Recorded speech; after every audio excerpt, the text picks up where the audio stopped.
गांव बापस्ती की पहाड़ी पर एक मंदिर था जो कई वजहों से प्रसिद्ध था। बापस्ती के परिवारों में आपसी सौहार्द बना हुआ था। इसकी वजह उस मंदिर को ही बताया जाता है। अरे ओ विमला, ये इस मंदिर की कहानी क्या है रे?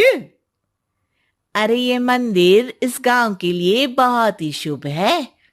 अरे शुभ तो है, तो फिर भी लोग इस मंदिर से दूर क्यों रहते हैं? ये इतना वीरान क्यों रहता है? अरे बड़े बुजुर्ग कहते हैं कि मंदिर में आत्माओं का राज है जो लोगों की मदद करते हैं, लेकिन मंदिर से सभी को दूर भी रखते हैं। अरे ये कैसी आत्मा है जो लोगों की मदद भी करते हैं और लोगों को मंदिर से दूर भी रखते हैं? अरे यही चलता आया है यहाँ पर, इसीलिए कोई कुछ बोलता नहीं। क्योंकि जिसके घर में कोई भी परेशानी होती है तो बताते हैं कि इस मंदिर से उन्हें मदद मिलती है। अरे वाह, ये तो अच्छी बात है। तभी इस गांव में इतनी खुशहाली दिखती है। तभी बाहर किसी की चीखने चिल्लाने की आवाज आती है। दोनों बाहर निकलती हैं तो देखती हैं कि गांव के एक बुजुर्ग रो रहे हैं क्योंकि शहर से उन्हें कोई बुरी खबर मिली है। अरे क्या हुआ चच्चा, रो क्यों रहे हो आप?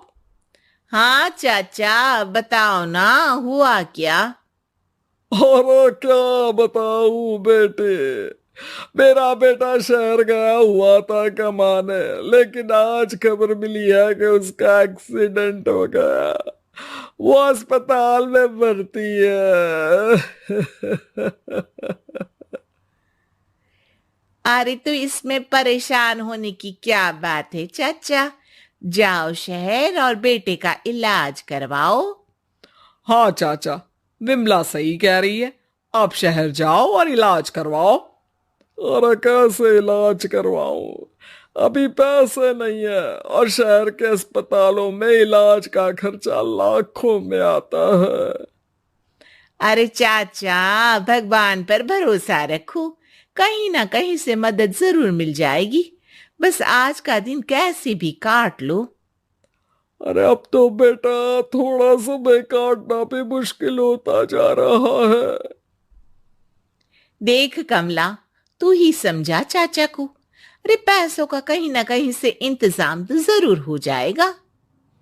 अरे चच्चा, जब विमला कह रही है तो थोड़ा उस पर भी भरोसा रखो। चलो आपको घर छोड़कर आ जाती हूं। उसके बाद कमला उन बुजुर्ग को लेकर चली जाती है और विमला मंदिर की ओर चली जाती है। विमला मंदिर की सीढ़ियों पर चढ़ते हुए दूर से नजर आती है। उसके बाद वो आंखों से ओझल हो जाती है। उसी रात उस बुजुर्ग के घर के बाहर एक थैला रखा हुआ मिला।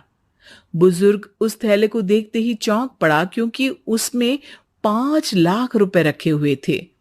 वो बुजुर्ग सुबह दौड़ा दौड़ा गांव के दूसरे बुजुर्गों के पास गया। और मंगल भाई सुनो, मेरे घर के बाहर ये पैसों से भरा बैग रखा हुआ मिला है। अरे किसका है ये भाई? अरे भैया, मुझे क्या पता। तभी उधर से कमला और विमला निकलती हैं। अरे बेटा सुन तो, देख ये क्या रखा हुआ था मेरे घर के सामने। कमला और विमला हैरानी से देखती हैं। अरे वाह, देख विमला, तूने कहा था ना कि कोई ना कोई मदद जरूर करेगा। अरे भगवान सबकी मदद करते हैं, ये पैसों की मदद भी भगवान ने ही भेजी है। और क्या।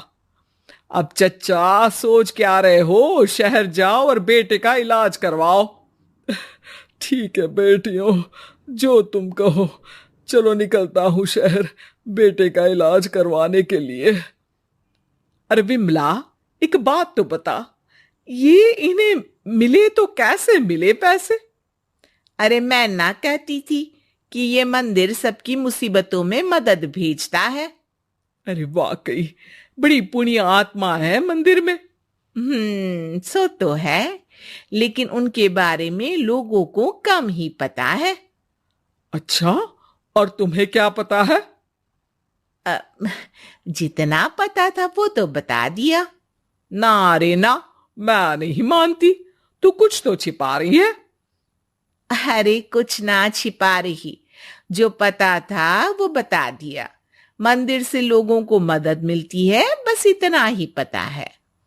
ठीक है बाबा, अब नहीं पूछूंगी। इसके बाद उसी रात कमला चुपचाप अपने कमरे से निकलती है और मंदिर की ओर चल पड़ती है। कमला धीरे धीरे मंदिर के दरवाजे पर पहुंचती है। अंदर से हल्की हल्की रोशनी आ रही थी। इसके बाद जो वो देखती है वो हैरान रह जाती है। कमला इसके बाद तेजी से वापस लौट आती है। दूसरे दिन सुबह सुबह। अरे विमला, तू तो छिपी रुस्तम निकली है। ऐसा क्या छिपा लिया मैंने? अरे तूने तो भनक ही नहीं लगने दी और चाचा की मदद भी कर दी। हैं? ये क्या कह रही हो? ऐसा कैसे कह सकती हो तुम? मैंने कोई मदद नहीं की। अरे सब पता है मुझे, कल रात मैं गई थी मंदिर। तो क्या देखा? अरे तुम्हारा पति और कुछ लोग वहां दिखे। बोरियों में नोट भरे हुए थे और सभी नोट गिनने में लगे हुए थे। तो तुम्हें क्या लगा? वो क्या कर रहे थे? अरे मैं समझ गई कि वो लोग कहीं से डकैती कर पैसे लेकर यहां मंदिर के पीछे छिपाते हैं। अब जब तुम जान ही गई हो तो बता देती हूं, लेकिन ये बात किसी को पता नहीं लगनी चाहिए। मेरे पति डकैती नहीं डालते हैं, बस उन लोगों से पैसे छीनते हैं जिन्होंने गलत तरीके से पैसे बनाए हैं। और फिर लोगों की मदद करते हैं।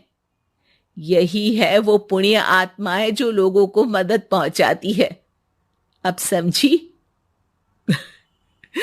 हाँ, अब समझी उन पुण्य आत्माओं का चक्कर। सही है। करते रहो मदद, लेकिन सावधानी से, मेरी तरह कोई और ना पहुंच जाए।